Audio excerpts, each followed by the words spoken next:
My daughter-in-law threw my grandson's beloved teddy bear in the trash. I rescued it, thinking he'd want it back. At home, I noticed something hard inside. Curious, I cut it open, and what I found made my blood run cold. Where are you watching from today? Drop your location in the comments below and hit that like and subscribe button. Let me back up and tell you how I got to this moment, sitting in my kitchen at 11 at night, staring at a tiny camera that had been hidden inside little Tommy's stuffed bear for God knows how long. It started 3 days ago when I went to pick up Tommy from Sarah's house. Sarah is my son Michael's wife, and while I've tried to maintain a good relationship with her over the years, she's always made it clear that my presence is more tolerated than welcomed. She's one of those women who smiles with her mouth, but never with her eyes, if you know what I mean. I knocked on the front door and waited. Through the window, I could see Tommy in the living room, clutching his worn brown teddy bear that he'd had since he was 2. Mr. Buttons, he called it. That bear went everywhere with Tommy, a constant companion that had seen him through nightmares, doctor visits, and every sleepover at Grandma's house.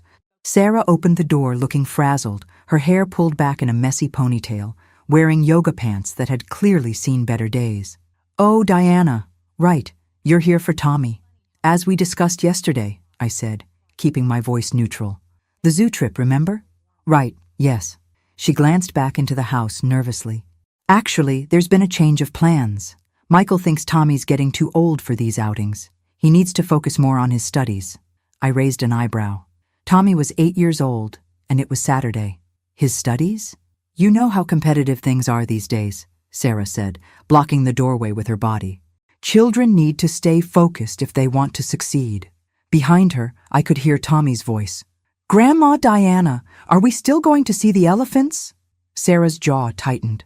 "Thomas, come here, please." Tommy appeared beside her, still holding Mr. Buttons. His face lit up when he saw me, and my heart did that little flip it always did when I saw my grandson. He had Michael's eyes, but my late husband's stubborn chin, and when he smiled, the whole world seemed brighter. "Sorry, buddy," Sarah said, putting her hand on Tommy's shoulder in a way that looked more controlling than comforting. "Grandma Diana can't take you today. Maybe another time." "But you promised," Tommy said, his voice small and confused. I knelt down to his level. "It's okay, sweetheart.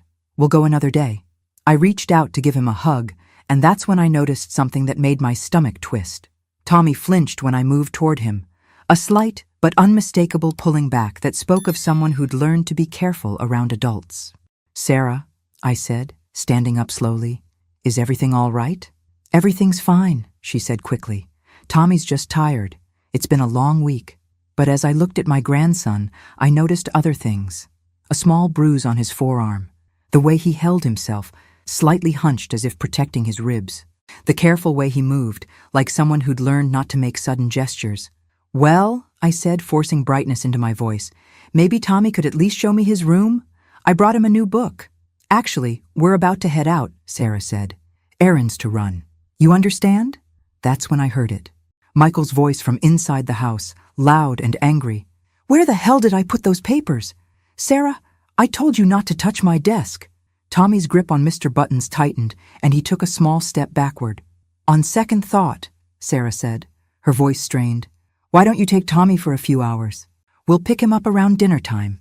The sudden change made my suspicious mind go into overdrive, but I wasn't going to look a gift horse in the mouth. "Of course. Tommy, grab your jacket." "Can Mr. Buttons come too?" Tommy asked, looking between Sarah and me. Sarah's expression darkened. "Tommy, you're getting too old for that ratty old thing. It's time to grow up." "Actually," she continued, her voice taking on that false sweetness I'd learned to recognize as danger, "why don't we just throw it away? It's getting dirty and falling apart." Tommy's eyes went wide with panic. "No, please." "Mom, he's not dirty. I'll take better care of him, I promise." "The bear stays here," Sarah said firmly. "Diana, he'll be fine without it." As we walked to my car, I could hear Tommy sniffling quietly. I glanced back and saw Sarah tossing Mr. Buttons into the large garbage bin by their garage. The sight of that beloved toy disappearing into the trash made something inside me snap. Tommy loved that bear more than anything in the world, and Sarah had just thrown it away like it was nothing. "Tommy," I said softly, How about we stop for ice cream on the way to my house? We spent the afternoon at the park, and slowly, Tommy began to relax. We fed ducks at the pond, played on the swings, and talked about everything and nothing. But I noticed he kept touching his ribs when he thought I wasn't looking. And once, when a father at the playground raised his voice at another child, Tommy instinctively moved closer to me. When I dropped him off that evening, I made a decision that would change everything. I waited until all the lights were off in the house. Then I crept back to their garbage bin. Digging through coffee grounds and food scraps, I found Mr. Buttons near the bottom, dirty but intact. "Sorry, old friend," I whispered to the stuffed bear. "Tommy's going to be so happy to have you back." But as I held the bear up to the streetlight to check for damage, I felt something that didn't belong. Something hard and rectangular inside the bear's chest, definitely not stuffing. Back at my house, I set Mr. Buttons on my kitchen table and stared at him. In 30 years of being a grandmother, I'd seen a lot of toys come and go, but I'd never felt anything like this inside a stuffed animal. I found my sewing scissors, and with the kind of careful precision I'd learned from 40 years of mending clothes and fixing toys, I made a small incision along the bear's back seam. Inside, wrapped in plastic and duct tape, was a small digital camera. My hands started shaking as I pulled it out. Why would someone hide a camera inside a child's toy? And more importantly, who had put it there? The camera was still warm. That's when I realized Tommy hadn't just been carrying around his beloved teddy bear. He'd been carrying around evidence. The camera was password protected, but I've spent enough years helping Tommy with his electronic toys to know that most people use predictable passwords. I tried his birthday, then Michael's, then Sarah's. Nothing. I sat at my kitchen table until 2 in the morning, turning that tiny device over in my hands. The implications were staggering. Someone had been recording my grandson, possibly for months, and they'd hidden the evidence in the one place no one would think to look, inside his most treasured possession. Sunday morning came too soon. My phone rang at 7:30, jolting me from the restless sleep I'd finally managed to catch on my living room couch. "Diana, it's Sarah. We need to talk." Her voice was different, tighter, more controlled than usual. "Good morning to you too," I said, switching the phone to speaker while I started making coffee. "What can I do for you?" "Tommy says you promised to bring Mr. Buttons back." I paused with the coffee filter halfway to the machine. "Did he now?" "Yes, and I told you yesterday that we're getting rid of that toy. He needs to learn to let go of childish things." "Sarah, that bear means the world to him. What's the harm in letting him keep it?" "The harm," she said, her voice rising slightly, "is that you're undermining my parenting decisions. Michael and I have agreed that Tommy needs to mature, and that includes giving up baby toys." I looked across my kitchen at Mr. Buttons, sitting on the counter with his small incision barely visible. Since when is an 8-year-old considered too old for a stuffed animal? Since his behavior has become problematic. Tommy's been having nightmares, wetting the bed, acting out at school. His therapist says he's too attached to comfort objects. Therapist. This was the first I'd heard about Tommy seeing a therapist. "What kind of problems at school?" I asked carefully. "Aggressive behavior, fighting with other children, refusing to follow directions." Sarah's voice took on that practiced tone parents use when they're repeating someone else's diagnosis. "Dr. Martinez says it's common in children who don't have proper boundaries at home." "And Dr. Martinez thinks the solution is taking away his security blanket?" "Dr. Martinez thinks Tommy needs to learn coping mechanisms that don't involve clinging to objects." I set down my coffee mug harder than necessary. "Sarah, Tommy has never shown aggressive behavior when he's with me. Are you sure there isn't something else going on?" Silence. Then, more quietly, "What are you implying?" "I'm not implying anything. I'm asking directly. Is Tommy safe at home?" "How dare you?" Her voice went ice cold. "How dare you even suggest that we would hurt our own child?" "I didn't say you would hurt him. I asked if he was safe." "Same thing. And the answer is that this conversation is over. Do not bring that bear back, Diana. Do not encourage Tommy's unhealthy attachments, and do not question our parenting again." She hung up before I could respond. I stared at the phone, my mind racing. In all my years of dealing with Sarah's controlling behavior, she'd never been quite this defensive. And the way she'd immediately jumped to the conclusion that I was accusing them of hurting Tommy suggested that the thought wasn't foreign to her. I picked up the camera again and tried a few more password combinations. Tommy's middle name, the street they lived on, Michael's birthday backwards. Still nothing. Then I remembered something. Tommy had mentioned his favorite number once when we were playing a counting game. 17. He'd said it was special because it was the day he got Mr. Buttons. I typed 1717. The camera unlocked. The first video file was dated 3 months ago. Tommy's bedroom, shot from the angle of someone sitting on his bed. The quality was surprisingly good, clear enough to see details I wished I couldn't see. Michael's voice, off camera. If you tell anyone about this, Tommy, no one will believe you. And if they do believe you, you'll never see Grandma Diana again. Do you understand? Tommy's small voice. Yes, sir. Good boy. Now put Mr. Buttons back on the shelf and come here. I stopped the video, my hands shaking so badly I nearly dropped the camera. There were 47 more files. I called my neighbor Betty, a retired nurse who'd become like a sister to me over the years. Betty, I need you to come over right now. And bring your laptop. Diana, it's 8 in the morning on a Sunday. What's wrong? I can't explain over the phone. Just please come over. And Betty, we might need to call the police. She arrived 20 minutes later, still in her bathrobe, but carrying her laptop bag. What's going on? You look like you've seen a ghost. Worse, I said, leading her to the kitchen. I've seen proof. I explained about finding the camera, about Tommy's behavior, about Sarah's defensive reaction to my questions. Betty listened with the expression of someone who'd seen too much in her 30 years working pediatric emergency rooms. Diana, she said carefully, you need to be very sure about what you're suggesting before you make any accusations. I know. That's why I want you to watch these videos with me. I need someone else to confirm what I'm seeing. We spent the next 2 hours going through the files systematically. Betty took notes on her laptop, documenting dates, times, and what we observed. By the time we finished, we both had tears streaming down our faces. That poor baby, Betty whispered. How long has this been going on? Based on these dates, at least 3 months, maybe longer. We have to call Child Protective Services immediately. I nodded, but something was nagging at me. Betty, why would they be recording this? Why would someone document their own crimes? She looked up from her laptop. What do you mean? I mean, if you were hurting a child, would you create video evidence of it? Would you keep that evidence where it could be discovered? Maybe they're sick enough to get off on watching it later. Some people... No, I interrupted. Look at the angles. Look at how the camera is positioned. These aren't recordings made by the perpetrator. They're recordings made by someone trying to document what's happening. Betty rewound one of the videos and studied the angle. You're right. The camera is positioned like someone was trying to capture evidence, not create a personal collection.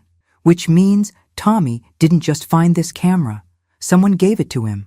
Someone who knew what was happening and wanted to help him prove it. But who?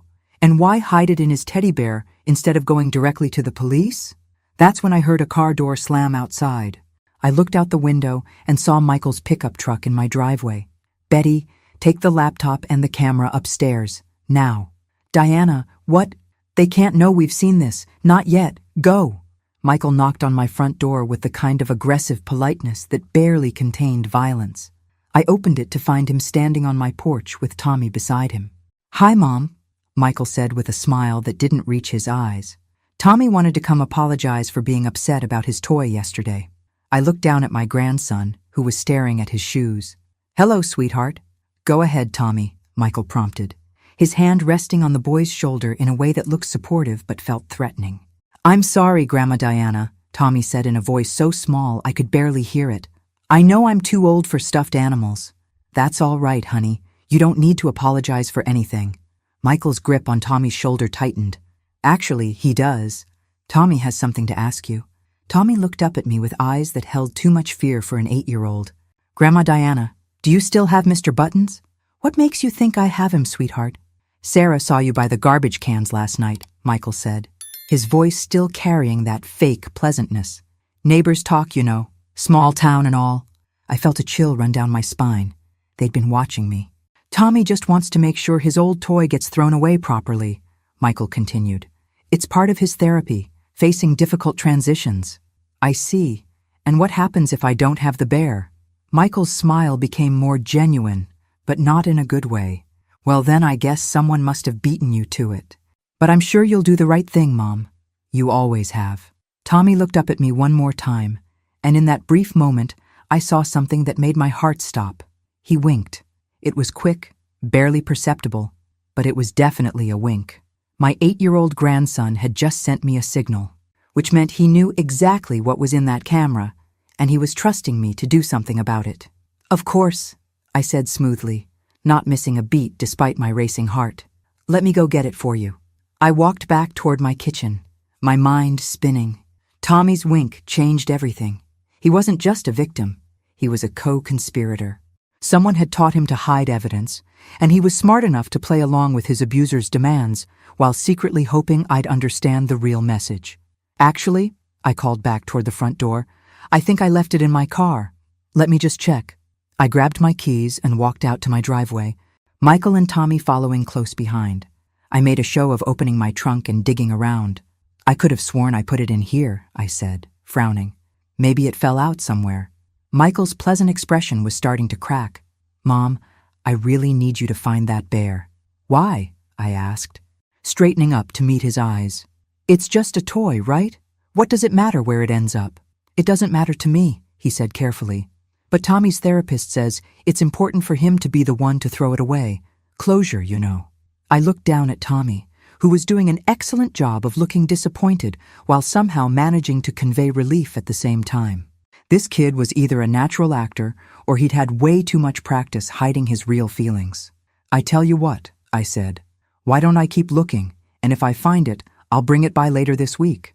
Actually, Michael said, his voice losing all pretense of friendliness, I'd prefer if you found it right now. Michael, I said in my best mother voice, the one that had stopped him in his tracks when he was 12, I am not going to tear apart my house and car for a stuffed animal. If I find it, I'll let you know. For a moment, I saw the real Michael underneath the facade. The anger he was working so hard to control. The desperation that was driving this entire conversation. Fine, he said finally. But Mom, don't make us wait too long.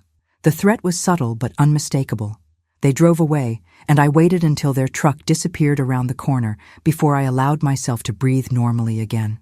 Betty came downstairs as soon as I locked the front door. What just happened? Tommy winked at me. He knows about the camera, and he wants me to keep it. A wink? Diana, are you sure? He's 8 years old. Betty, that child has been living with abuse for months. 8-year-olds learn to be survivors when they have to. Trust me. He winked. I pulled out my phone and called the non-emergency number for our local police department. I need to speak with someone about child abuse. Yes, I have evidence, video evidence. The desk sergeant transferred me to Detective Lisa Morrison, who agreed to meet me at my house within the hour. Ma'am, if there's immediate danger to the child, we can send a patrol car right now. No immediate danger, I said, looking out the window to make sure Michael's truck wasn't coming back. But I think time is a factor here. Detective Morrison arrived 45 minutes later with a child advocacy specialist named Mrs. Chen. Both women listened without interruption as I explained the situation, showed them the camera, and played portions of the videos. Mrs. Walsh, Detective Morrison said when I finished, this is some of the clearest evidence of child abuse I've seen in 15 years on the force. The question is, how did Tommy get this camera? I've been thinking about that, I said.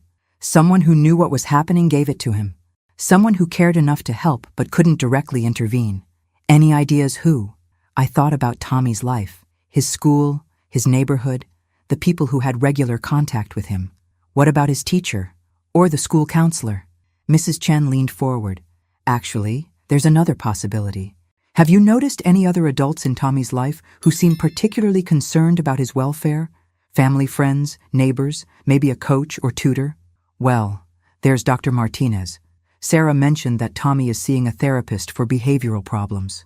Dr. Martinez, Detective Morrison repeated, writing the name down. First name? Sarah didn't say, but she made it sound like the therapy was Michael and Sarah's idea, not a school referral or court order. Interesting. In cases like this, sometimes therapists will try creative ways to help children document abuse, especially if the child is too scared to speak directly. That made sense. A therapist would have access to recording equipment, would know how to coach a child on hiding evidence, and would understand the legal requirements for proof. But there's something else, I said. I think Tommy got this camera from his school counselor, Mrs. Peterson. She's been asking him careful questions about home life. And Tommy told me she gave him a special project to work on, documenting his daily activities. That's much more plausible, Mrs. Chen said. School counselors are trained to recognize abuse signs and help children gather evidence safely. So what happens now? I asked. Now we move fast, Detective Morrison said. Based on what we've seen here, we have enough for a search warrant and immediate protective custody. But Mrs. Walsh, I need you to understand something. Once we start this process, there's no going back. Michael and Sarah will know the evidence came from you. I understand. They might retaliate. File complaints, spread rumors, try to turn other family members against you. People accused of child abuse often become very vindictive toward the person who reported them. I thought about Tommy's small face, the way he'd flinched from my touch, the fear in his eyes when Michael raised his voice. Detective Morrison, I've been a mother and grandmother for 40 years. I've made a lot of mistakes, but I've never regretted putting a child's safety first. Good. Mrs. Chen will coordinate with Child Protective Services. We'll need you to stay available for the next 24 hours in case we need additional information. After they left, I sat in my kitchen with a cup of tea and tried to process what I'd set in motion. By tomorrow, Tommy would be in protective custody. Michael and Sarah would be under arrest. My family would be destroyed, but maybe, just maybe, Tommy would be safe. My phone rang at 9 that night. Unknown number. Hello? Mrs. Walsh? This is Dr. Elena Martinez, the therapist. My heart started racing. Dr. Martinez, hello. Sarah mentioned that you've been working with Tommy. Mrs. Walsh, I need to meet with you tonight. There are things about Tommy's situation that you need to know before the police get involved. The police are already involved. Silence. Then, I was afraid of that. Mrs. Walsh, how much do you know about what's been happening to Tommy? I know enough. I found the camera. Another pause. So Tommy was able to get it to you. Thank God. Mrs. Walsh, I need you to understand something very important. What you think you know about this situation is only part of the story. What do you mean? I mean there are other children involved. Tommy isn't the only victim, and Michael and Sarah aren't the only perpetrators. The room started spinning. Other children? Mrs. Walsh, can you meet me at Denny's on Route 9 in 30 minutes? We need to talk before you say anything else to the police. There are things on that camera that you probably haven't seen yet, and decisions you need to make about how much of the truth you're ready for the world to know. I looked at the clock. It was almost 9:30 at night. Meeting a stranger at a restaurant this late felt risky, but Dr. Martinez was right about one thing. I had only watched about half of the video files on the camera. How do I know you're really Tommy's therapist? Because I'm the one who convinced Mrs. Peterson to give him the camera. And Mrs. Walsh, I'm also the one who taught him to wink. Denny's at 9:30 on a Sunday night was exactly as depressing as you'd expect. Fluorescent lights buzzed over empty booths, and the smell of reheated coffee mixed with disinfectant. I spotted Dr. Martinez immediately. A woman in her 50s with graying hair pulled back in a practical ponytail and the kind of tired eyes that come from seeing too much human cruelty. She waved me over to a corner booth and already had a cup of coffee waiting for me. Mrs. Walsh, thank you for coming. I know this seems irregular. Irregular doesn't begin to cover it, I said, sliding into the booth across from her. You gave my grandson a camera to spy on his parents? I coordinated with Mrs. Peterson, his school counselor, to give Tommy a way to document what was happening to him. But Mrs. Walsh, what I need to tell you is going to be difficult to accept. Something in her tone made me pause. What are you talking about? Mrs. Walsh, I've been working with Tommy for 6 months. During that time, I've learned that the situation in his home is much more complex than it appears. Complex how? Doctor. Martinez leaned forward. Mrs. Walsh, what did you see when you watched those videos? Specifically, what did you see Michael doing to Tommy? I tried to remember the specific details. I heard him threatening Tommy. I saw Tommy looking terrified. But did you actually see Michael physically harming Tommy? No, but the threat was clear. Mrs. Walsh, I need you to consider the possibility that what you interpreted as threats were actually something else entirely. Such as? Such as Michael coaching Tommy on how to behave around the real abuser. I stared at her. What are you talking about? Mrs. Walsh, Tommy is being abused, but not by Michael and Sarah. They discovered what was happening and have been trying to protect him while gathering evidence against the actual perpetrator. That's impossible. Is it? Think about the videos again. Think about the careful way they were positioned, the specific angles that captured conversations, but not actions. I felt my certainty wavering. Who is the real abuser? Someone who has regular access to your house, Mrs. Walsh. Someone Tommy trusts. Someone who convinced him that if he ever told anyone what was happening, you would be hurt. My blood went cold. My house? Mrs. Walsh, the reason Tommy hid the camera in Mr. Button's wasn't just to document the abuse. It was to make sure you would find it, because you're the only person the abuser hasn't figured out how to manipulate or threaten. Dr. Martinez, you're not making any sense.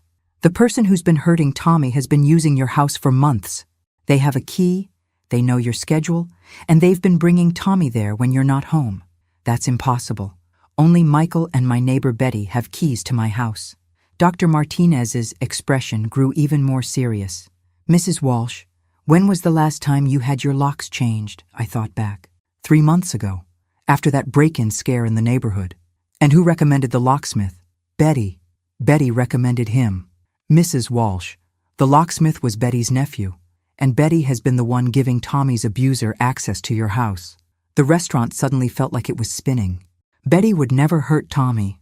Betty isn't hurting Tommy directly, but she's been allowing someone else to use your house as a location where Tommy could be abused without Michael and Sarah's knowledge. But why would Betty? Because she's being blackmailed. Mrs. Walsh, Betty has been struggling financially since her cancer treatment. Someone offered to help with her medical bills in exchange for occasional access to your house. I thought about Betty's behavior lately, the way she'd been so quick to come over when I called, her immediate willingness to help review the videos, her knowledge about exactly where to position cameras for the best evidence. Dr. Martinez, if this is true, why didn't Michael and Sarah just tell me? Because they weren't sure if you were involved. The abuser convinced Tommy that you knew what was happening and approved of it. Tommy was terrified that if he told his parents the truth, you would confirm that you wanted him to be good for the special adult who visited your house. That's sick. It's also very effective manipulation. Mrs. Walsh, Tommy loves you more than anyone in the world. The threat that you might be disappointed in him or might send him away was enough to keep him silent for months. But then why did he wink at me today? Because yesterday, when he watched you rescue Mr. Buttons from the garbage, he realized that you were trying to protect him, not hurt him. He decided to trust you with the truth. I sat back in the booth, trying to process everything Dr. Martinez had told me. If all this is true, then Michael and Sarah have been protecting Tommy this whole time. Exactly. And when you called the police today, you may have jeopardized months of careful investigation. Investigation? Mrs. Walsh, Michael, and Sarah have been working with Child Protective Services and federal authorities to build a case against a network of people who have been systematically abusing children in this community. Federal authorities? The person who's been hurting Tommy isn't working alone. This is part of a larger operation. And Tommy isn't the only victim. How many other children? We think at least 6, possibly more. All children from stable families, all being abused by people they trust, all too scared to tell their parents because they've been convinced their families would blame them. Dr. Martinez pulled out her phone and showed me a photograph. Mrs. Walsh, do you recognize this man? The photo showed a man in his 40s wearing some kind of uniform. He looked familiar, but I couldn't place him. He's been coming to your house for months, Mrs. Walsh, usually when you're at the grocery store on Thursday mornings. I don't know who that is. His name is Robert Henderson. He's Betty's son. Everything clicked into place. Betty's son, the one she rarely talked about, the one who worked in security and traveled a lot for his job. Mrs. Walsh, Robert Henderson has been using your house as a location to abuse Tommy and other children. Betty has been providing him with your schedule and your house key. And now that I've called the police, now Henderson knows the investigation is compromised. He'll disappear, along with any evidence that could be used to save the other children. I pulled out my phone. I have to call Detective Morrison. I have to tell her, Mrs. Walsh, Detective Morrison can't be trusted. What? Detective Morrison is part of the network. When you called the police station today, You gave Henderson advance warning that Tommy had evidence. The walls of the restaurant felt like they were closing in. How do I know you're telling me the truth? Because, Dr. Martinez said quietly, if I were part of it, you'd already be dead. Calling Detective Morrison at 10:30 at night to retract my statement was one of the hardest things I've ever done. Her disappointment was palpable through the phone. Mrs. Walsh, are you sure about this? Child abuse cases are difficult enough without false reports complicating the investigation. I'm sure, I lied, hoping my voice sounded more confident than I felt. I was upset and confused. What I saw on the camera was just Tommy playing games, pretending to be in trouble. You know how imaginative children can be. Mrs. Walsh, with respect, I've seen those videos. That didn't look like pretend to me. Detective Morrison, I know my grandson. He's been going through a difficult time with his parents' divorce proceedings. Another lie, but it rolled off my tongue easier than I expected. Sometimes children act out their fears in their play. Divorce proceedings? Mrs. Walsh, our preliminary background check showed that Michael and Sarah Walsh have been married for 9 years with no record of separation or divorce filings. My blood went cold. I meant they've been having marital problems. Nothing official. I see. Mrs. Walsh, I'm going to ask you directly. Has anyone pressured you to change your story? No one has pressured me, Detective. I just realized I overreacted. All right. But Mrs. Walsh, if you change your mind again, if you remember anything else or if anyone contacts you about this case, please call me immediately. After I hung up, I sat in my kitchen staring at the teddy bear I'd resewn and wondering if I'd just signed Tommy's death warrant. Dr. Martinez's story made sense in some ways, but there were holes in it that troubled me. I picked up the camera and scrolled through the remaining video files I hadn't watched. Most were similar to what I'd already seen: Tommy in his bedroom, voices off camera, conversations that sounded threatening but could potentially be interpreted as coaching if you approached them with Dr. Martinez's explanation in mind. But the last video file was different. It was time-stamped from 2 weeks ago, and it showed Tommy in what looked like a basement. Not his house. I'd been to Michael and Sarah's house plenty of times, and they didn't have a finished basement. This was somewhere else entirely. In this video, Tommy wasn't alone. There were 2 other children, both younger than him, both clearly terrified.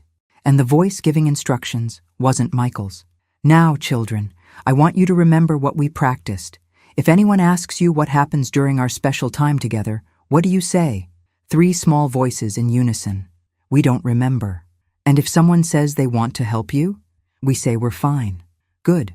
And Tommy, if your grandmother or anyone else asks you about your special camera, I say it's just for playing games. The camera angle shifted, and I caught a glimpse of the person speaking. It was a woman with gray hair and a familiar voice, Mrs. Henderson. But that wasn't what made my hands start shaking. What made my blood turn to ice was the recognition that I'd been in this basement before. It was my basement. The video had been recorded in my own house. I ran downstairs to my basement, my heart pounding. Everything looked normal at first glance, but when I examined the corner where the video had been shot, I found what I was looking for: scuff marks on the floor where furniture had been moved, a faint discoloration on the wall where something had been mounted and then removed, and in the corner, a single small sock that didn't belong to anyone in my family. Mrs. Henderson had been using my house, but that was impossible. Mrs. Henderson didn't have a key to my house. She'd never even been inside my house, unless someone had given her access. I thought about all the times over the past few months when I'd come home to find small things out of place. A book moved from where I'd left it. Coffee grounds spilled on the counter when I was sure I'd cleaned up. The thermostat set to a different temperature than I remembered. I'd attributed it all to my own aging memory, the small forgetfulnesses that come with being 64 years old. But what if it hadn't been forgetfulness at all? What if someone had been coming into my house regularly when I wasn't there? I went back upstairs and checked all my doors and windows. Everything was locked, but that didn't mean much if someone had a key. Who had access to my house? Michael had a spare key for emergencies. My neighbor Betty had one for when I traveled. And my blood ran cold as I remembered. 3 months ago, I'd had my locks rekeyed after a break-in scare in the neighborhood. The locksmith had been recommended by Betty, who said she'd used him for her own house, and he was very reliable. I'd never questioned it. Why would I? Betty was a sweet woman who'd lived in the neighborhood for decades. If she recommended someone, they must be trustworthy. But what if Betty hadn't been trying to help me? What if she'd been ensuring that someone she trusted would have access to my house? I found the receipt from the locksmith and looked up the company online. Henderson Security Services, owned and operated by Robert Henderson, Mrs. Henderson's son. My phone rang, making me jump. Unknown number again. Hello? Mrs. Walsh, this is Agent Sarah Chen with the FBI. My knees went weak. Agent Chen?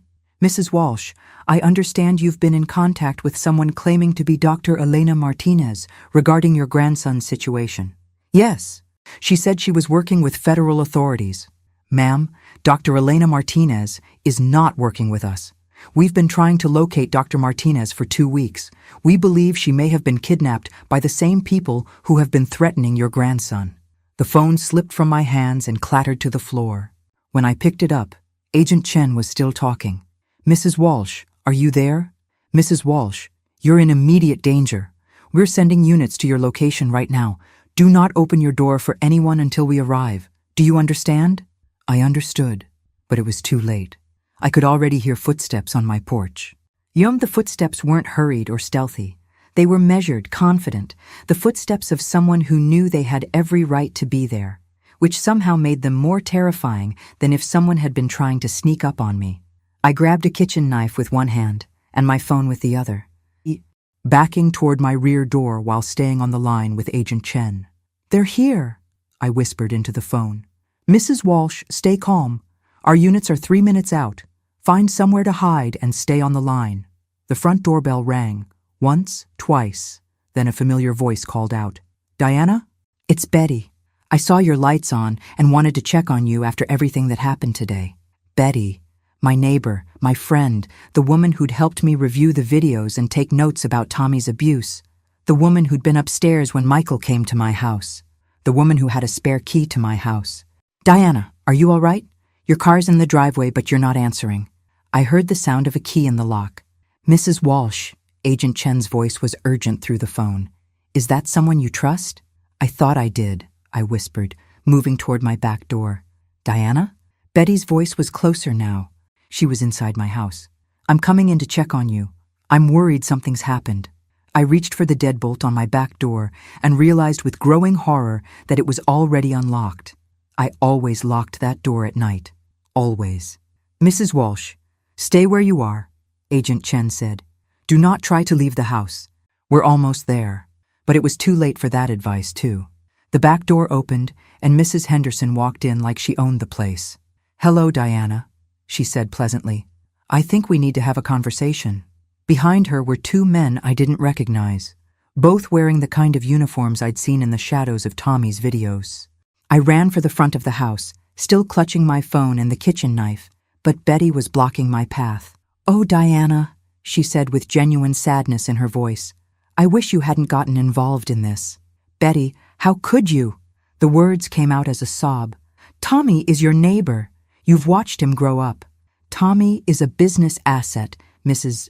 Henderson said, walking into my living room like she was entering her own home. A very valuable business asset who was becoming too much trouble. The FBI is on their way, I said, holding up my phone. Agent Chen, they're here. All of them. Mrs. Henderson smiled and nodded to one of the men who took out some kind of electronic device. The call went dead, and my phone showed no signal. Signal jammer, she explained conversationally. Very useful for maintaining privacy during sensitive conversations. What do you want? We want the camera, Diana, and we want you to understand what happens to people who interfere with our operations. I already gave the camera to the police. No, you didn't. You called Detective Morrison and retracted your statement. Very wise, by the way. Detective Morrison isn't someone you want to trust with sensitive information. My mind reeled. Detective Morrison is working with you? Detective Morrison has been very helpful to our organization for several years now.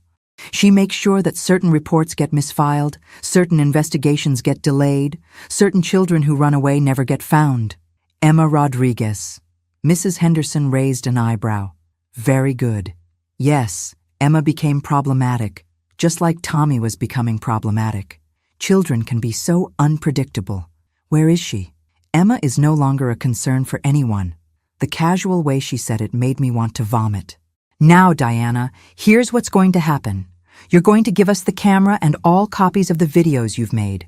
Then you're going to write a letter explaining that you've decided to take an extended vacation. You'll leave town quietly, and if you're very good and never contact anyone about what you think you've seen, you'll be allowed to live out your remaining years in peace. And if I refuse, then you'll have a tragic accident, and Tommy will disappear just like Emma did. I looked at Betty, the woman who'd been my friend for 15 years. How long have you been part of this? Since Robert died, she said quietly. You think a nurse's pension covers the cost of keeping a house in this neighborhood? You think Medicare pays for my cancer treatments? So you sold children for medical bills? I facilitated business arrangements for adults who were willing to pay well for specialized services. The children were well cared for. Diana, fed, clothed, given toys and attention. Most of them didn't even understand what was happening. Tommy understood. Tommy was always too smart for his own good, Mrs. Henderson agreed. That's why we had to get creative with his situation. The fake therapy, the fake FBI agent. Dr. Martinez really was Tommy's therapist. She was also becoming too curious about his home situation. We had to adjust her level of involvement in the case. You killed her. We solved a problem. Just like we're going to solve the problem you've created. One of the uniformed men stepped forward. Ma'am, we need to move this along. The neighbors might notice the activity. Mrs. Henderson nodded. Diana, the camera. Now. I looked around my living room, at the photographs of my family, at the life I'd built over 40 years of marriage and motherhood. It's upstairs, I lied, in my bedroom. Robert, go with her, Mrs. Henderson instructed one of the men. Make sure she doesn't try anything creative. As we walked toward the stairs, I tried to think of any way to signal for help, any way to let the real FBI agents know what was happening. But Mrs. Henderson's signal jammer was blocking all communication. And for all I knew, the agents Agent Chen had promised weren't coming at all. Ma'am, hurry up, Robert said, prodding me forward with something that felt like a gun barrel against my back. In my bedroom, I went to my dresser and pretended to look through the drawers. I know I put it somewhere safe. Stop stalling, Robert said. Mrs. Henderson doesn't like to be kept waiting. That's when I heard it. The sound I'd been praying for. Sirens. Robert heard them too, and immediately grabbed his radio. We've got company incoming. Multiple units. Mrs. Henderson's voice crackled through the radio. How long do we have? 2 minutes. Maybe less. Execute the contingency plan. Clean up and move out. I knew what clean up meant. I also knew I had about 30 seconds to live unless I did something. So I threw my jewelry box at Robert's face and ran for my bedroom window. The window that led to the roof over my back porch. The roof I'd climbed out onto dozens of times as a teenager sneaking out of my parents' house. The roof that, 64 years old or not, was still my best chance of staying alive long enough for help to arrive. I heard gunshots behind me as I threw myself out the window, but I was already falling toward the darkness below, and all I could think about was Tommy and whether anyone would ever be able to save him now. I landed hard on the azalea bushes beneath my bedroom window, thorns tearing through my nightgown and scratching my arms and legs. Pain shot through my left ankle, but I could still move, which meant it wasn't broken. The gunshots had stopped, replaced by shouting voices and the sound of cars screeching away from my house. I crawled deeper into the bushes, trying to make myself invisible while red and blue lights began strobing across my yard. FBI! House is surrounded! I wanted to call out, to let them know where I was, but I couldn't be sure Mrs. Henderson and her people were really gone. For all I knew, they were waiting in the shadows with orders to shoot anyone who tried to escape. Heavy footsteps pounded through my house. Clear! Clear! Kitchen clear! Basement clear! Then a different voice, one I recognized from the phone. Mrs. Walsh, if you can hear me, this is Agent Chen. You're safe now. We need you to respond if you're able. I crawled out from under the azalea bush, every muscle in my body protesting.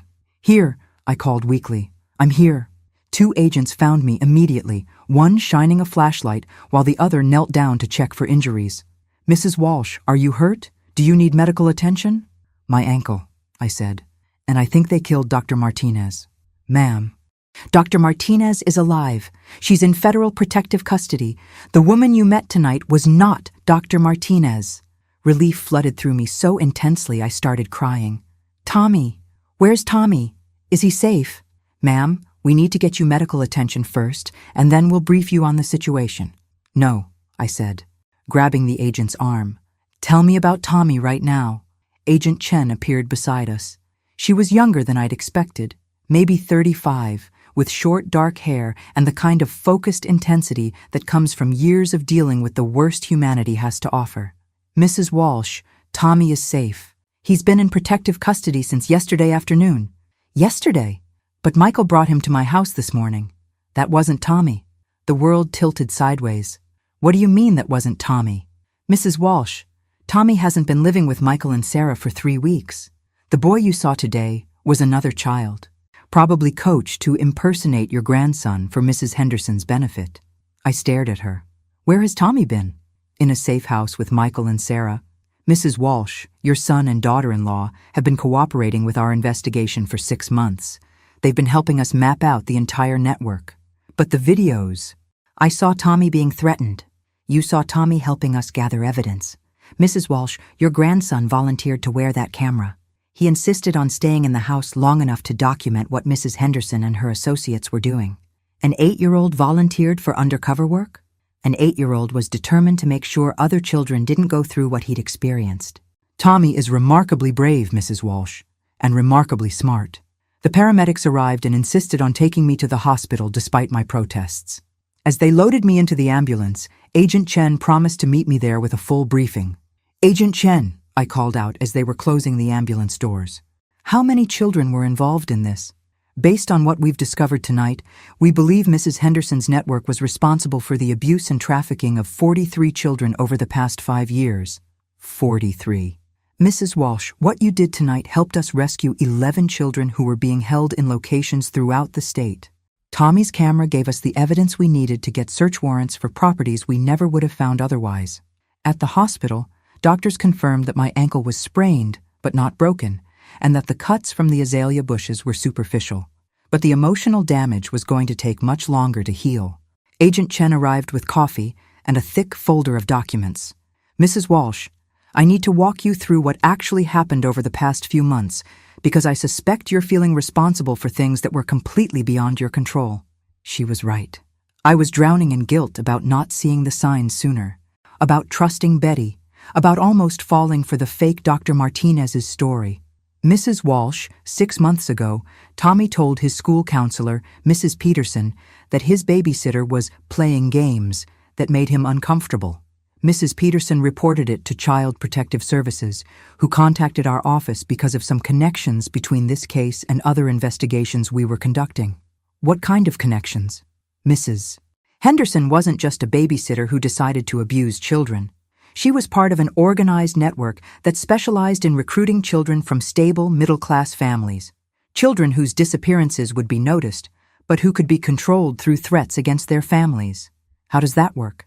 They identify children who are isolated, kids with working parents, minimal extended family involvement, few close friends.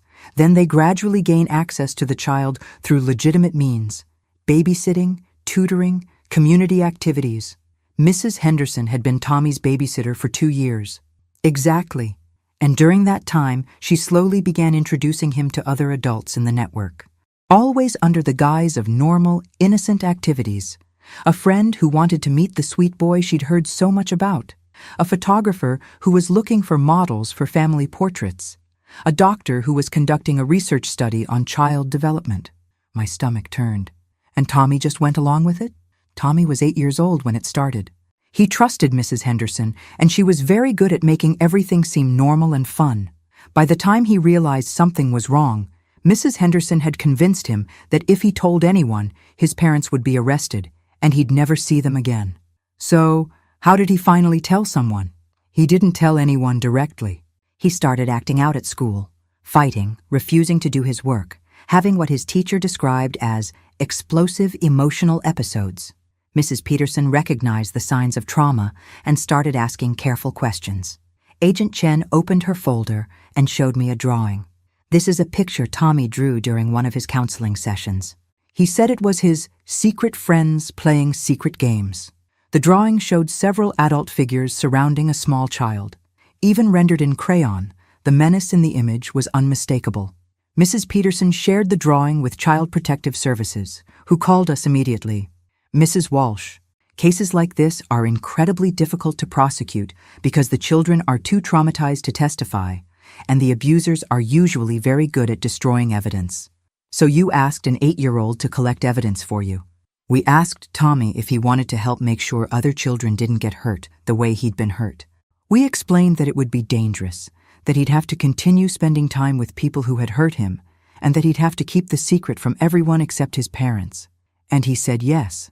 He said yes immediately. Mrs. Walsh, I've been working these cases for 8 years, and I've never met a child as determined to seek justice as your grandson. I thought about Tommy's wink, about the courage it must have taken for him to signal me while standing next to the man he thought was threatening him. Agent Chen, who was the boy I saw today? The one pretending to be Tommy? His name is Marcus. He's 10 years old, and he's been in foster care for 3 years.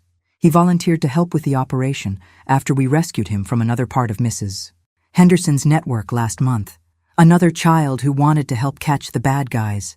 Children who've been victimized often want to take action to prevent other children from experiencing the same trauma. It gives them a sense of agency in situations where they previously felt powerless. Agent Chen closed the folder and looked at me directly. Mrs. Walsh, I need you to understand something very important. You didn't fail Tommy. You didn't miss obvious signs or ignore clear warnings. Mrs. Henderson and her network were professionals who had spent years perfecting their methods of manipulation and control. But Betty, I should have known about Betty. Betty Kowalski was recruited into the network 18 months ago when she was facing bankruptcy due to medical bills from her cancer treatment. Mrs. Henderson approached her with what seemed like a legitimate business opportunity, providing childcare services for wealthy families who needed discretion. Discretion? Families involved in high-profile divorces, celebrity families, politicians.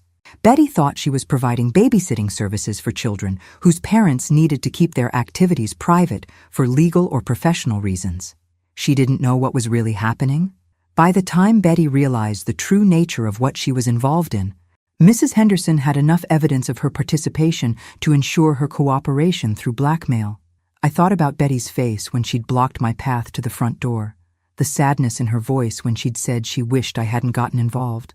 Agent Chen, will I be able to see Tommy soon? Tomorrow. Michael and Sarah are bringing him to the safe house where we'll conduct your reunion. Mrs. Walsh, you should know that Tommy has been asking about you constantly. One of his biggest concerns throughout this entire operation was that you might think he'd stopped loving you. Why would he think that? Because he's 8 years old, and he's been carrying the weight of protecting everyone he loves while pretending to be someone he's not. Children that age often worry that their deception, even when it's for good reasons, might change how the people they love feel about them. I wiped my eyes with the scratchy hospital tissues. When this is all over, when the trials are finished and everyone's been arrested, what happens to Tommy? Tommy goes back to being a normal 8-year-old boy. He continues therapy to help him process his experiences. But Mrs. Walsh, children are remarkably resilient. With proper support and a lot of love, most of them recover completely from experiences like this. And the other children? The 11 children we rescued tonight are all receiving medical care and trauma counseling. Most will be reunited with their families within the next few days.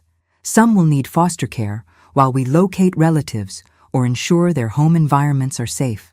Agent Chen stood up to leave. Mrs. Walsh, get some rest. Tomorrow is going to be a very emotional day, but it's also going to be the beginning of putting your family back together.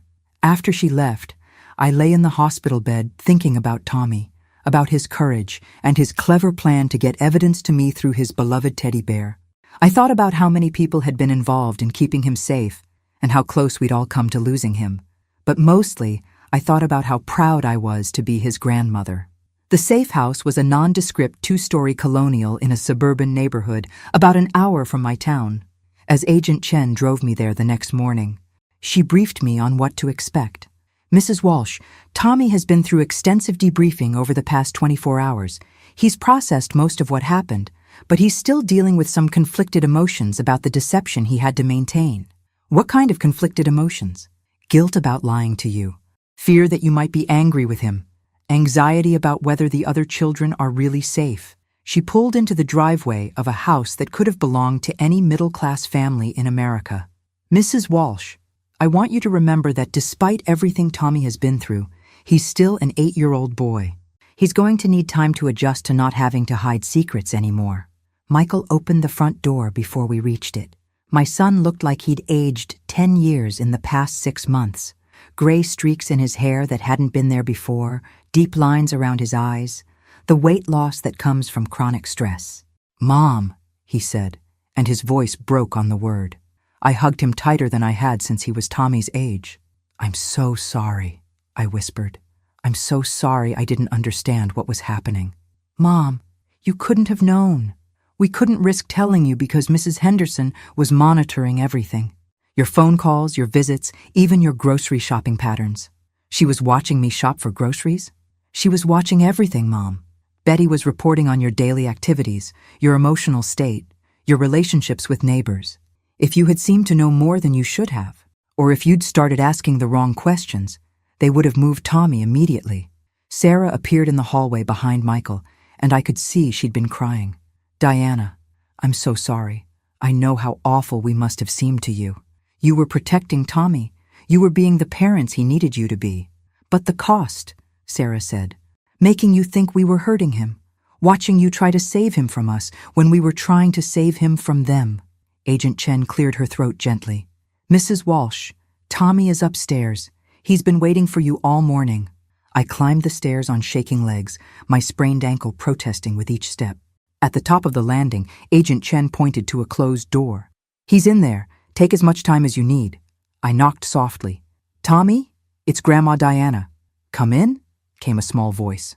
Tommy was sitting on a twin bed, wearing jeans and a Superman t-shirt, looking exactly like the normal 8-year-old boy he'd always been underneath all the horror.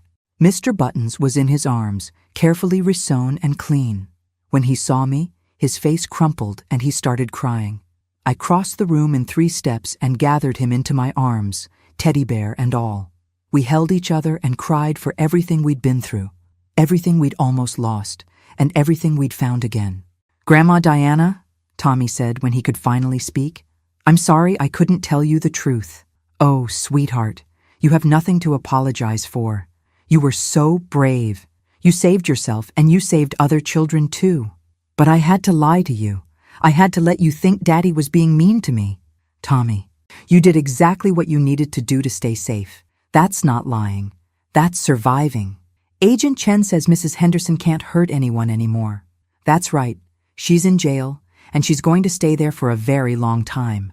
Tommy pulled back to look at me. "Grandma Diana, did you really climb out your bedroom window?" I laughed. The first genuine laugh I'd had in days. I did, and I'm too old for that kind of nonsense, but it seemed like a good idea at the time. "Agent Chen says you're a hero." "Agent Chen says you're a hero too, and she's right." Tommy snuggled closer to me. "Grandma Diana, can I ask you something?" "Anything?" "Sweetheart, when everything goes back to normal, when I don't have to see doctors and agents and answer questions anymore, can we go to the zoo? For real this time? We can go to every zoo in the state if you want to. Just one zoo is fine, but I want to see the elephants." "Then we'll see the elephants." We spent the next hour talking about ordinary things: school, friends, his favorite movies, plans for his upcoming 9th birthday. It was the most normal conversation I'd had in a week, and it was exactly what both of us needed. Michael and Sarah joined us for lunch, and for the first time, I could see the family they really were when they weren't pretending to be people they weren't. Sarah was gentle and funny with Tommy, making jokes about the FBI agent's cooking skills and letting him win at card games. Michael was relaxed, patient, more like the son I remembered from before. The weight of protecting his child had changed him. "Mom," Michael said as we were finishing lunch, "there's something else we need to talk about." My heart sank. "What now?" "Nothing bad," he said quickly. "It's about Mrs. Henderson's house." "What about it?" "The FBI found some things there that belong to you. Jewelry, photo albums, some documents. They think Betty must have taken them when she had access to your house." things I didn't even know were missing. Apparently, Mrs. Henderson kept trophies from all the families her network affected, as a way of maintaining psychological control over the people she was manipulating. Will I get them back? Eventually. Right now they're evidence, but Agent Chen says they'll be returned to you once the trials are over. Sarah leaned forward. Diana, there's something else. The FBI says you can't go back to your house right away. Mrs. Henderson had it under surveillance for months, and they need to make sure all her associates have been identified and arrested. Where am I supposed to live? With us, Tommy said immediately. You can stay in my room and I'll sleep on the couch. Actually, Michael said, we were thinking more long-term than that. Mom, Sarah, and I have been talking, and we want you to consider moving closer to us. Closer how? There's a house for sale 3 streets over from ours, 2 bedrooms, small yard, close enough that Tommy could walk to your house after school. I looked at my son, my daughter-in-law, and my grandson, all watching me hopefully. You want me to move to your neighborhood? We want you to be part of Tommy's daily life, Sarah said. Not just weekend visits and special occasions. We want him to grow up knowing his grandmother is a permanent part of his world. But the cost? Mom, Michael interrupted. Do you remember the life insurance policy Dad had through his job? Of course, but that was used up years ago for medical bills. No, Mom, that was his policy through the union. He had another policy through his employer that you never knew about. He kept it secret because he wanted to surprise you. My husband had been gone for 3 years, but he was still finding ways to take care of me. How much? I asked. Enough to buy the house outright and have plenty left over for anything you might need. I looked around the room at my family, the family that had been broken by secrets and trauma, that had been tested by impossible circumstances, that had found a way to survive and protect each other despite everything.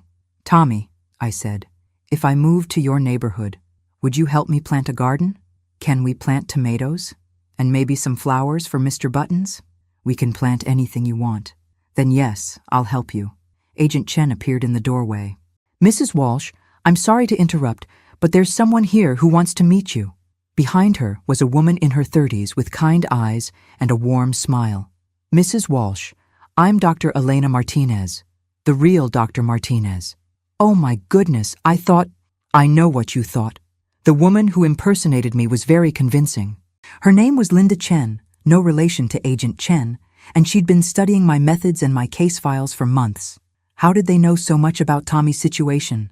Because Mrs. Henderson had been intercepting my communications with Child Protective Services. She knew exactly what our investigation had uncovered, and she used that information to create a convincing alternative narrative. Dr. Martinez sat down across from us. Mrs. Walsh, I wanted to thank you in person. When you refused to believe Linda Chen's story completely, when you kept questioning the details that didn't add up, you probably saved Tommy's life. I almost believed her. But you didn't. You trusted your instincts about your grandson, and that made all the difference. She turned to Tommy. And you, young man, are the bravest person I've ever worked with. What you did took incredible courage. Tommy blushed and buried his face in Mr. Buttons's fur. Dr. Martinez, I said, what happens now? For Tommy, I mean. Now Tommy gets to be a regular kid who doesn't have to carry any secrets. He'll continue therapy for a while, just to make sure he processes everything in a healthy way. But Mrs. Walsh, children are amazingly resilient. Tommy is going to be just fine. That evening, as we sat in the safe house living room watching a movie together, Tommy fell asleep with his head on my lap and Mr. Buttons clutched in his arms. Mom, Michael said quietly, I need you to know something. Throughout this entire ordeal, whenever Tommy was scared or doubted whether he could keep going, he would talk about you. He would say that his Grandma Diana was the strongest person he knew, and that if you could handle anything, so could he. I'm not that strong. Yes, you are. You rescued a teddy bear from the garbage because you knew it mattered to a little boy. You figured out that something was hidden inside it. You stood up to people who wanted to hurt your family, and when you thought I was abusing my son, you were willing to turn me in to protect him. Any grandmother would have done the same. No, Mom, not any grandmother would have been smart enough, brave enough, or determined enough to do what you did. I looked down at Tommy's sleeping face, peaceful now in a way it hadn't been for months. Michael, can I ask you something? Anything. When this is all over, when the trials are finished and everyone goes to prison, do you think Tommy will remember being happy? Do you think he'll remember the good parts of being 8 years old? I think, Michael said, he'll remember that when he needed someone to save him. His grandma Diana climbed out a window and fought the bad guys. And I think that's going to be his favorite story for the rest of his life. 6 months later, I was standing in the backyard of my new house, watching Tommy and his friend Marcus plant tomato seeds in the raised garden bed we'd built together. Marcus, the boy who had impersonated Tommy during the final operation, had become a regular fixture in our lives since being placed with a foster family in our neighborhood. "Grandma Diana," Tommy called out, "Marcus wants to know if we can plant carrots too." "Of course we can plant carrots. We can plant anything you boys want." I was deadheading roses when Agent Chen's car pulled into my driveway. She'd become almost like family over the months of trials and legal proceedings, and I could tell from her expression that she had news. "Mrs. Walsh, I wanted to update you on the final sentencing results." "All of them?" "All of them. Mrs. Henderson received life without possibility of parole. Robert Henderson got 25 to life. Betty Kowalski was sentenced to 8 years as part of her plea agreement for testifying against the others. And Detective Morrison? 15 years federal prison. Her cooperation in the early stages of the investigation helped reduce her sentence, but she'll never work in law enforcement again. I sat down on my porch steps, suddenly feeling every one of my 65 years. How many children were there in total? 67 children were identified as victims of the network over the past 7 years. We were able to rescue and reunite 41 of them with their families. And the others? Agent Chen's expression grew somber. Some aged out of the system and were released when they became too old to be profitable. Others— She didn't finish the sentence, but I understood. "Agent Chen, do you think we got all of them? All the adults involved? We believe we've dismantled this particular network completely. But Mrs. Walsh, networks like this one exist in communities across the country. The work is never really finished. What about the children we saved? How are they doing?" "Better than you might expect. Children who are rescued from situations like this often struggle initially, but with proper support and therapy. Most of them go on to live normal, healthy lives." "And Tommy?" Agent Chen smiled. "Tommy is thriving. His therapist says he's processing his experiences in a remarkably healthy way.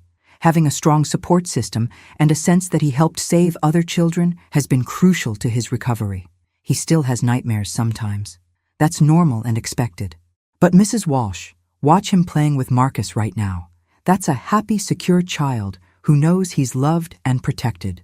I looked over at the boys, who were now arguing good-naturedly about whether to plant the carrots in rows or circles. Tommy was laughing, his face dirty with soil, looking exactly like any other 9-year-old having a perfectly ordinary day. "Agent Chen, can I ask you something that's been bothering me?" "Of course. Why me?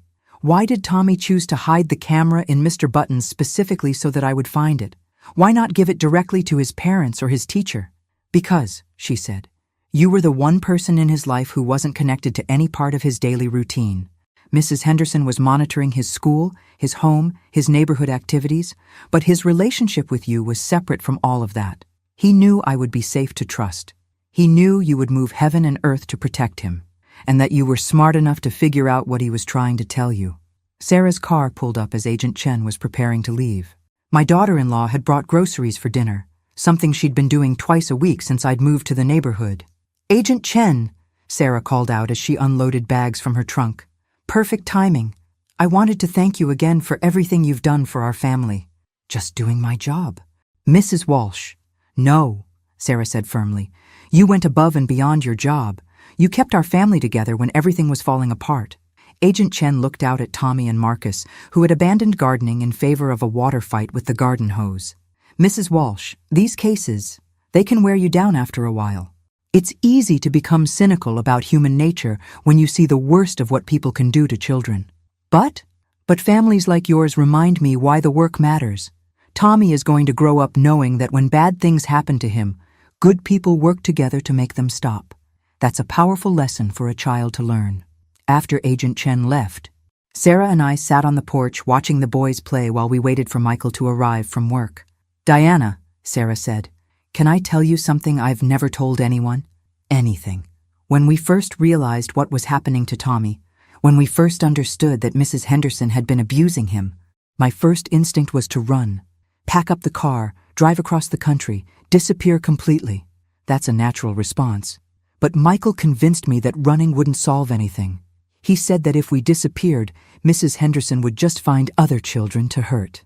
He said we had to be brave enough to fight back, even if it was dangerous. Michael was right.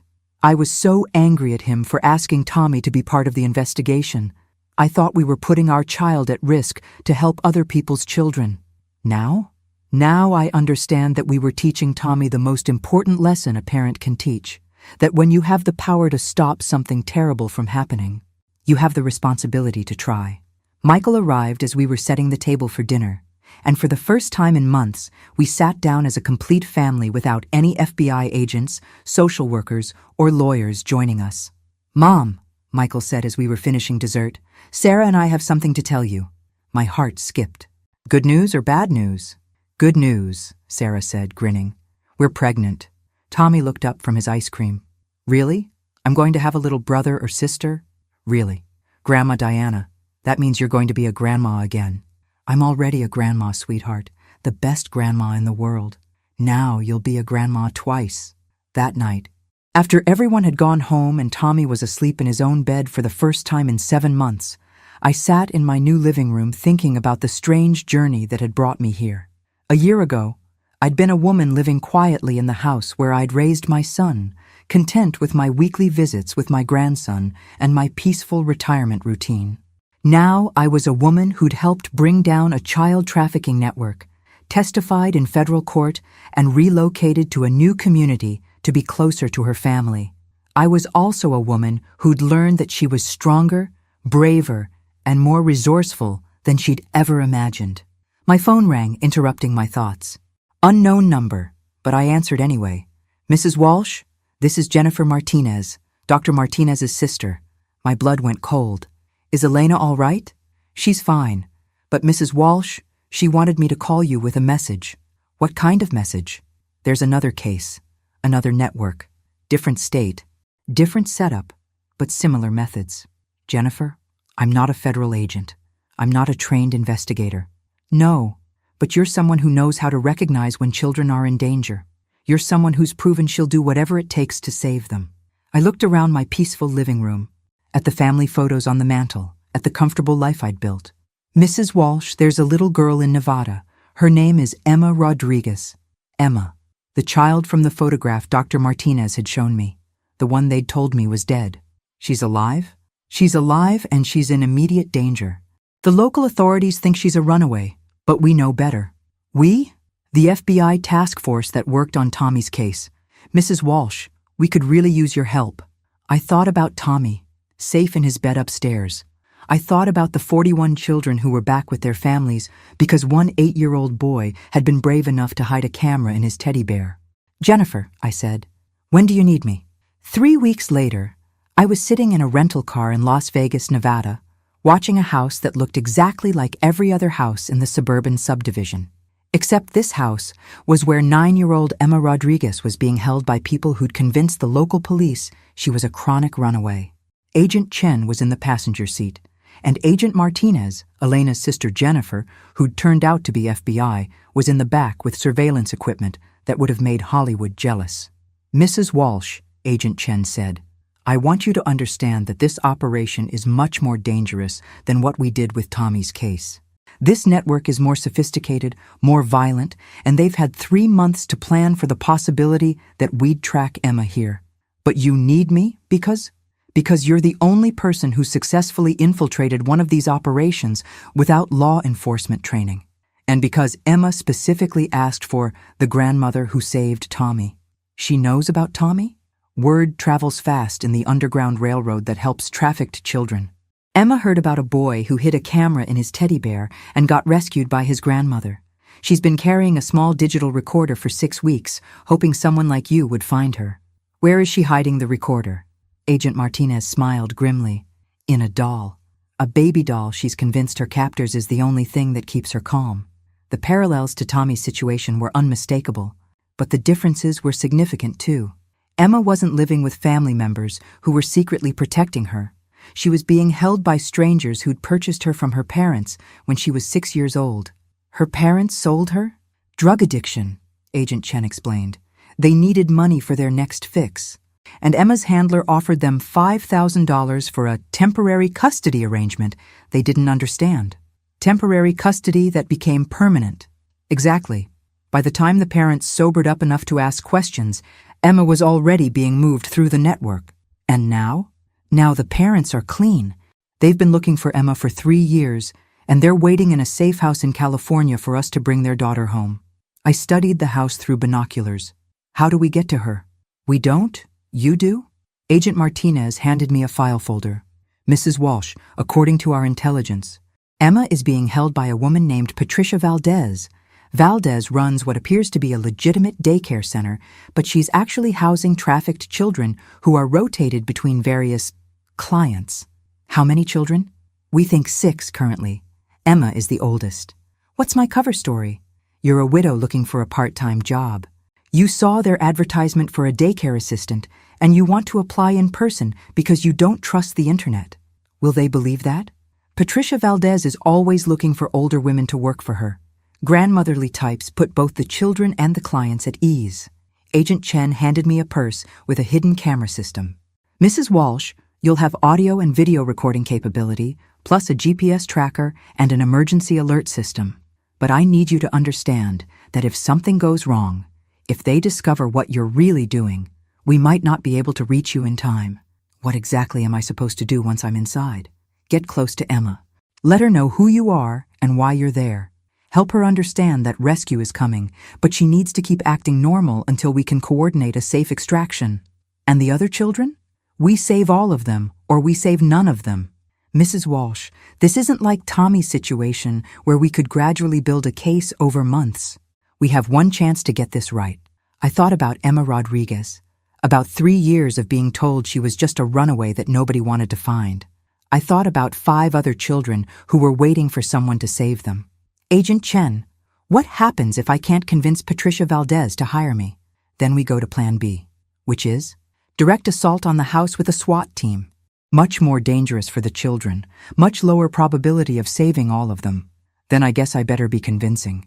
I walked up to the front door of the house at exactly 2 o'clock in the afternoon, wearing my most grandmotherly outfit and carrying a resume I'd printed at the hotel business center. Patricia Valdez was a woman in her 40s with tired eyes and the kind of cautious demeanor that comes from years of illegal activity. But when she looked at me, I could see her relaxing slightly. Mrs. Walsh, you called about the assistant position? Yes, dear. I hope you don't mind that I decided to stop by in person. I'm old-fashioned about job interviews. Of course, please come in. The house looked like a legitimate daycare center. Toys scattered around the living room, children's artwork on the walls, the background noise of kids playing in another room. Mrs. Walsh, what's your experience with children? I raised my own son, and I've been helping with my grandson for 9 years. I recently moved to Las Vegas to be closer to my daughter, and I'm looking for something to keep me busy. Do you have any concerns about working with difficult children? Some of our kids come from troubled backgrounds. Honey, I've been dealing with difficult children my whole life. The trick is understanding that acting out usually means they're scared or hurting. Something in Patricia's expression shifted. Mrs. Walsh, our children require very specific care. They need consistency, routine, and absolute discretion about their living situation. Discretion? Some of our children are in protective custody. We can't have anyone discussing their cases or their whereabouts with outside parties. I understand completely. Good. Would you like to meet the children? Patricia led me toward the back of the house, and I could hear my heart beating so loudly I was sure she could hear it too. Children, Patricia called out as we entered what had once been a family room. We have a visitor. 6 children looked up at me with expressions that broke my heart. They were clean, adequately fed, and properly clothed. But they all had the same carefully neutral expressions I'd learned to recognize in Tommy. And there, in the corner, holding a small baby doll, was Emma Rodriguez. She was smaller than I'd expected, with dark hair and large brown eyes that held far too much knowledge for a 9-year-old. When she saw me, Something flickered across her face so quickly that anyone else would have missed it. But I didn't miss it. Recognition. Hope. "Emma," Patricia said, "would you like to say hello to Mrs. Walsh?" Emma stood up, still clutching her doll, and walked over to me. "Hello, Mrs. Walsh. What's your baby's name?" It took me a second to realize she was talking about the doll. "She doesn't have a name yet," Emma said quietly. "I'm waiting for the right person to help me choose one." "Well," I said, kneeling down to her level, "what kind of name do you think she needs?" "A brave name. A name for someone who helps people." "How about Diana? That's a name for someone who protects children." Emma smiled for the first time, and it was like sunshine breaking through clouds. "Diana is perfect." As I spent the next hour talking with the children and helping with their afternoon activities, I was able to observe the setup more carefully. Patricia was clearly in charge, but there were two men who came and went from the house, both carrying weapons, both treating the children with the kind of casual authority that suggested this was a business operation. "Mrs. Walsh," Patricia said as I was preparing to leave, "I'd like to offer you the position. Can you start tomorrow?" "I'd be delighted." "Excellent. We'll start you with afternoon shifts, 2 to 6. And Mrs. Walsh, I trust you understand the importance of keeping our children's situations confidential." "Absolutely." As I walked back to my rental car, I could feel Emma watching me through the window. Tomorrow, I would go back into that house and find a way to let her know that help was coming. Tonight, I would sit in my hotel room and pray that I was strong enough to save her. But first, I was going to call Tommy. "Grandma Diana, how's your vacation?" "It's going well." "Sweetheart, Tommy, I want you to know how proud I am of you." "Why?" "Because the brave thing you did helped me know how to help another little girl who needed saving." "Really? Someone like me?" "Someone exactly like you. Someone who was smart enough to hide evidence and brave enough to trust that the right person would find it." "Are you going to save her?" "Grandma Diana, I'm going to try my best." "Then she'll be okay. You always save people." As I hung up the phone, I realized Tommy was right. Somehow in the past year, I'd become someone who saved people. And tomorrow, I was going to save Emma Rodriguez and 5 other children, or I was going to die trying. The funny thing was, I wasn't scared. I was a 64-year-old grandmother who'd learned she was stronger than she'd ever imagined. And there were children who needed me. That was all the courage I needed. 3 days later, Agent Chen and I sat in the back of an ambulance while paramedics checked Emma Rodriguez for injuries. The raid had gone perfectly. All 6 children rescued, Patricia Valdez and her associates arrested, and a treasure trove of evidence that would help authorities track down other networks. Emma was holding her doll, now officially named Diana, and looking at me with an expression I recognized from Tommy's face 6 months earlier. "Mrs. Walsh," she said quietly, "will you tell Tommy that Emma says thank you?" "Tell him yourself," I said, pulling out my phone. "Tommy, there's someone here who wants to meet you." And as I watched my grandson talk to a little girl he'd never met but had somehow helped save, I realized that this was what family really meant. Not just blood relatives, but everyone who refuses to let children suffer alone. Everyone who believes that protecting the innocent is worth any risk. Everyone who understands that sometimes the most important thing you can do is rescue a teddy bear from the garbage, because you never know what secrets it might hold. Thanks for listening. Don't forget to subscribe and feel free to share your story in the comments. Your voice matters.